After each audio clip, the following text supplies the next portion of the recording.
இயேசு கிறிஸ்துவுக்குள் அன்பார்ந்தவர்களே, உங்கள் அனைவருக்கும் என் அன்பின் வாழ்த்துக்கள். போன வீடியோல நம்ம ஆபிரகாமோட அழைப்பு மற்றும் கடவுள் வாக்களிக்கப்பட்ட மகன் ஈசாக்கை கொடுப்பதை பார்த்தோம். இன்று நம்ம ஆபிரகாம் எவ்வாறு கடவுளின் கட்டளைக்கு கீழ்ப்படிந்து தம் ஒரே மகன் ஈசாக்கை பலியிட தயாரானார் என்பதை பற்றி பார்க்கலாம்.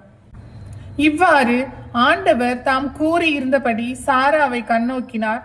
ஆண்டவர் தம் வாக்குறுதிக்கேற்ப சாராவுக்கு செய்தருளினார்.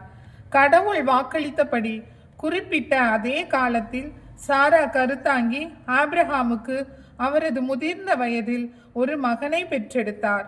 ஆபிரகாம் தமக்கு பிறந்த சாரா தமக்கு பெற்றுக் கொடுத்த மகனுக்கு ஈசாக்கு என்று பெயரிட்டார். கடவுள் கட்டளையிட்டபடி ஆபிரகாம் தம் மகன் ஈசாக்கு பிறந்த 8ஆம் நாளில் விருத்த சேதனம் செய்தார். அவருடைய மகன் ஈசாக்கு அவருக்கு பிறந்த பொழுது அவருடைய வயதோ 100. கடவுள் அவரை அழைத்து அவருக்கு மகன் கொடுப்பேன் என வாக்களித்த போது அவருக்கு வயது 75. இவ்வாறாக 25 ஆண்டுகள் பொறுமையாக காத்திருந்து தம் மகன் ஈசாக்கை பெற்றுக்கொண்டார். அப்பொழுது அவர் மனைவி சாரா மிகவும் மகிழ்ந்திருந்தார். அவர் கடவுள் என்னை சிரிக்க வைத்தார் என்றும் இதை கேட்கும் அனைவரும் என்னோடு சேர்ந்து சிரிப்பர் என்றும் மிக மகிழ்ச்சியாய் கூறினார். மீண்டும் அவர் சாரா தம் புதல்வர்களுக்கு பாலூட்டுவார் என்று ஆபிரகாமிடம் யாராவது சொல்லியிருப்பார்களா?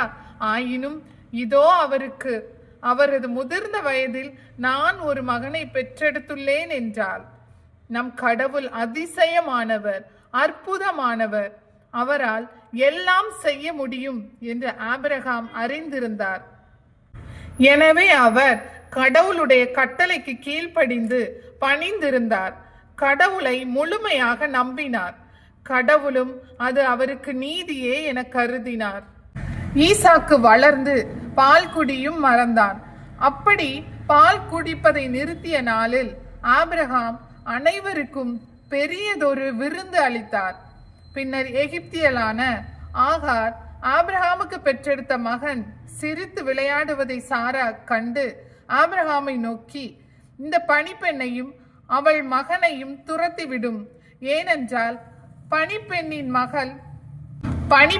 மகன் என் மகன் ஈசாக்குடன் பங்காளியாய் இருக்கக்கூடாது என்றார். அப்போது கடவுள் ஆபிரகாமை நோக்கி, பையனையும் பணிப்பெண்ணையும் குறித்து வேதனைப்படாதே. சாரா உனக்கு சொல்வதையெல்லாம் அப்படியே செய். ஏனெனில் ஈசாக்கின் மூலமே உன் வழிமரபு விளங்கும் என்றார். எனவே ஆபிரகாம் இஸ்மாயேலும் தனக்கு மகனாய் இருந்தாலும் கடவுளின் கட்டளைக்கு பணிந்து காலையில் எழுந்து அப்பத்தையும் தோற்பை நிறைய தண்ணீரையும் எடுத்து ஆகாரிடம் கொடுத்தார். அவற்றை அவள் தோள்மேல் வைத்து குழந்தையையும் அவளுடன் அனுப்பி வைத்தார். ஆண்டவர் கூறுவதால் அவர் பார்த்து கொள்வார் என முழுமையாய் நம்பினார். அதன் பின் கடவுள் ஆபிரகாமை சோதித்தார். கடவுள் அவரை நோக்கி, ஆபிரகாம் என, அவரும் இதோ அடியேன் என்றார். அதற்கு கடவுள், உன் மகனை நீ அன்பு கூறும் உன் ஒரே மகனான ஈசாக்கை அழைத்து கொண்டு மோரியா நிலப்பகுதிக்கு செல். அங்கு நான் உனக்கு காட்டும் மலைகளில் ஒன்றின் மேல் எரிபலியாக அவனை பலியிட வேண்டும் என்றார். இதன் மூலம் கடவுளின் முதல் கட்டளையான எல்லாவற்றுக்கும் மேலாக நாம் கடவுளையே அன்பு செய்ய வேண்டும் என்பது தெரிய வருகிறது. அதேபோல் இயேசுவும் என்னை விட தம் தந்தையிடமோ தாயிடமோ அல்லது மகனிடமோ மகளிடமோ மிகுதியாய் அன்பு கொள்வோரும் என்னுடையோர் என கருதப்பட தகுதியற்றோர் என மத்தேயு நற்செய்தி 10:37 கூறுகிறார். எனவே நாம் கடவுளையே முதலில் அன்பு செய்ய வேண்டும். அவர் கட்டளைகளையே நாம் அன்பு செய்ய வேண்டும். அவருக்கே நாம் முதல் இடம் கொடுக்க வேண்டும். எனவே ஆபிரகாமும் கடவுளின் கட்டளைக்கு கீழ்ப்படிந்து தம் மகன் ஈசாக்கை பலியிட தயாரானார். ஆனால் கடவுளால் எல்லாம் செய்ய முடியும் என அவர் முழுமையாக நம்பினார். மகன் இறந்தால் கூட கடவுளால் உயிரோடு எழுப்ப முடியும் என நன்கு அறிந்திருந்தார். எனவே அவர் பயப்படவே இல்லை. வாக்களித்தவர் உண்மையுள்ளவர் என நன்கு அறிந்திருந்தார். கடவுளை நம்பினார்.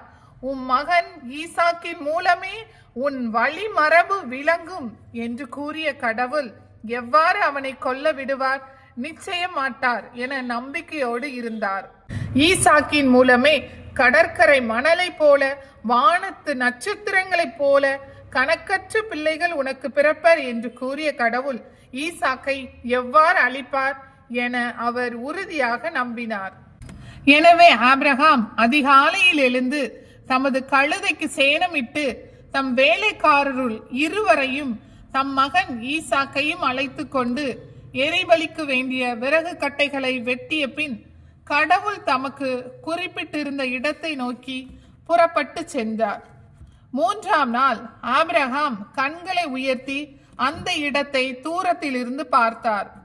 உடனே ஆபிரகாம் தம் வேலைக்காரர்களை நோக்கி, நீங்கள் கழுதையோடு இங்கேயே காத்திருங்கள், நானும் பையனும் அவ்விடம் சென்று வழிபாடு செய்த பின் உங்களிடம் திரும்பி வருவோம் என்றார். பின் ஆபிரகாம் எரிபலிக்கு வேண்டிய விறகு கட்டைகளை எடுத்து தம் மகன் ஈசாக்கின் மீது வைத்தார். நெருப்பையும் கத்தியையும் தம் கையில் எடுத்துக்கொண்டார். இவ்வாறு இருவரும் சேர்ந்து சென்றனர். அப்பொழுது ஈசாக்கு, அப்பா என அவர் என்ன மகனே என்று கேட்டார். அதற்கு அவன், இதோ நெருப்பும் விறகு கட்டைகளும் இருக்கின்றன, எரிபலிக்காக ஆட்டுக்குட்டி எங்கே என்று வினவினான். அதற்கு ஆபிரகாம், எரிபலிக்கான ஆட்டுக்குட்டியை பொறுத்த மட்டில் கடவுளே பார்த்து கொள்வார் மகனே என்றார். இருவரும் சேர்ந்து தொடர்ந்து சென்றனர். ஆபிரகாமுக்கு கடவுள் குறிப்பிட்டு சொல்லிய இடத்தை அவர்கள் அடைந்தனர். அங்கே ஆபிரகாம் ஒரு பலிபீடம் அமைத்து அதன் மேல் விறகு கட்டைகளை அடுக்கி வைத்தார். பின் தம் மகன் ஈசாக்கை கட்டி பீடத்தின் மீது இருந்த விறகு கட்டைகளின் மேல் கிடத்தினார். ஆபிரகாம் தம் மகனை வெட்டுமாறு தம் கையை நீட்டி கத்தியை கையில் எடுத்தார். அப்பொழுது ஆண்டவரின் தூதர் வானத்தினின்று ஆபிரகாம் ஆபிரகாம் என்று கூப்பிட அவர், இதோ அடியேன் என்றார். அவர், பையன் மேல் கை வைக்காதே, அவனுக்கு எதுவும் செய்யாதே, உன் ஒரே மகனையும் எனக்கு பலியிட நீ தயங்கவில்லை என்பதிலிருந்து நீ கடவுளுக்கு அஞ்சுபவன் என்று இப்போது நான் அறிந்து கொண்டேன் என்றார். அப்பொழுது ஆபிரகாம் தம் கண்களை உயர்த்தி பார்த்தார்.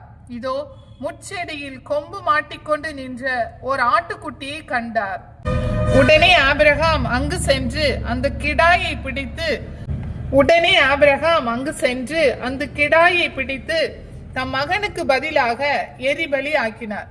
எனவே ஆபிரகாம் அந்த இடத்திற்கு யாவே ஈரே என்று பெயரிட்டார். ஆதலால் தான் மலையில் ஆண்டவர் பார்த்து கொள்வார் என்று இன்று வரை வழங்கி வருகிறது. ஆண்டவரின் தூதர் ஆபிரகாமை வானத்தினின்று மீண்டும் அழைத்து, ஆண்டவர் கூறுவது இதுவே, என் மீது ஆணையிட்டு கூறுகிறேன், உன் ஒரே மகனை எனக்கு பலியிட தயங்காமல் நீ இவ்வாறு செய்தாய். ஆதலால் நான் உன் மீது உண்மையாகவே ஆசி பொழிந்து விண்மீன்களைப் போலவும் கடற்கரை மணலை போலவும் உன் வழிமரபினரை பழுகி பெருகச் செய்வேன். உன் வழிமரபினர் தம் பகைவர்களின் வாயிலை உரிமையாக்கி கொள்வர். மேலும் நீ என் குரலுக்கு செவி கொடுத்ததனால் உலகின் அனைத்து இனத்தவரும் உன் வழிமரபின் மூலம் தங்களுக்கு ஆசி கூறி கொள்வர் என்றார். எனவே நம் கடவுள் பேரன்பு மிக்க கடவுள், அழிக்கும் கடவுள் அல்ல. தம் ஒரே மகனை நமக்காக சிலுவை சாவுக்கு கையளித்த கடவுள். நாம் வாழ்வு பெறும் பொருட்டு அவர் தம் மகனையே நமக்காக கொடுத்துள்ளார். ஆபிரகாம் போல நமக்கும் சோதனைகள் வரலாம், ஆனால் கடவுள் நம் மீது பேரன்பு கொண்டவர், நம்மை கைவிட மாட்டார், நமக்கு வாழ்வு கொடுப்பார். ஆபிரகாம் கடவுளுக்கு கீழ்ப்படிந்து கடவுளுடைய ஆசியை பெற்றது போல நீங்கள் ஒவ்வொருவரும் பெற்றுக்கொள்ள வேண்டும் என்பதே இந்த வீடியோவின் நோக்கம். மற்றொரு வீடியோவில் மற்றொரு தலைப்பில் சந்திப்போம். God bless you all.